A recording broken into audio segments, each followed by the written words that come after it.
দেখ দেখ ছাপড়ি দেখ, তোরা বলিস মুসলিম নারীরা মুসলিম পুরুষরা নাকি হালালা করে, এরা নাকি একে অপরের উপরে উঠে পড়ে। কোরআন সে কোনো কথা নাই, আসিস তোর মহারাজকে পাঠিয়ে দিস ডিবেটে, সেই দিন সব দেখিয়ে দেবো। বরং মহাভারত শ্রীকৃষ্ণ যে কি বলছে দেখ, কি বলছে দেখ, নারী জাতিকে কি কেন তৈরি করা হয়েছে, কি বলছে, কানে হেডফোন, কি বলছে দেখেন।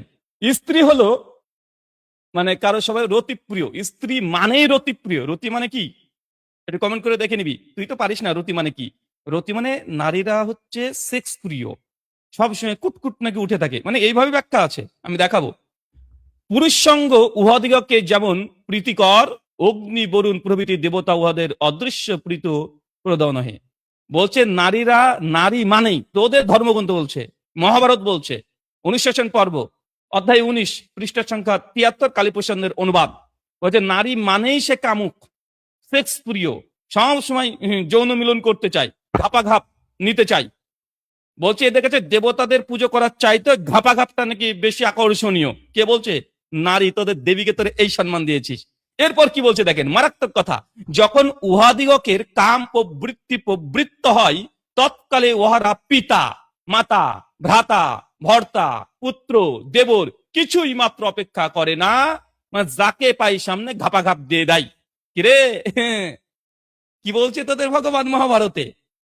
তোদের মা বোন নাকি সবসময় রতিপ্রিয়, সবসময় রতিপ্রিয়, মানে সুদর্শন পুরুষ দেখলে নাকি নিজের বেটাকেও ছাড়ে না, পুত্রকেও ছাড়ে না। এদের পরিষ্কার ভালো আছে, বাপকেও ছেড়বে না, মেয়েকেও ছেড়িস না তোরা, এবং পুত্র দেবর সবাইকে।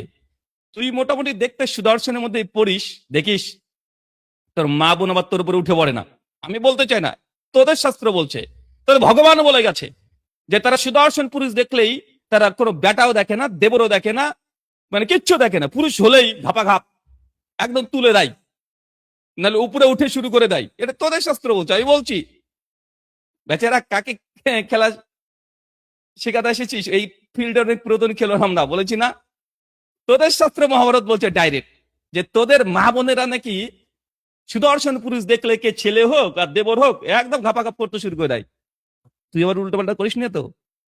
তুই দেখতে সুদর্শন, সাবধানে থাকবি তোর মায়ের কাছ থেকে, বোনের কাছ থেকে, আর তোর বৌদির কাছ থেকে, কারণ শাস্ত্রীয় প্রমাণ এটা, শাস্ত্রীয় প্রমাণ, কোনো ফাল পাড়া গল্প আমরা বলি না। চলেন আর একটা, কানে হেডফোন, কি বলছে হিন্দু নারীদের ব্যাপারে বলছে দেবী, না নারী তো না, দেবী বিশাল, এদেরকে একদম অধিকার দিয়েছে, ইসলামকে নিয়ে নারী কোন অধিকার দেয়নি। আসিস একদিন, পাঠিয়ে দিস মহারাজকে, দেখিয়ে দেবো কি আছে তোদের শাস্ত্রে, খুলে খুলে নাঙ্গা করে ছেড়ে দেবো।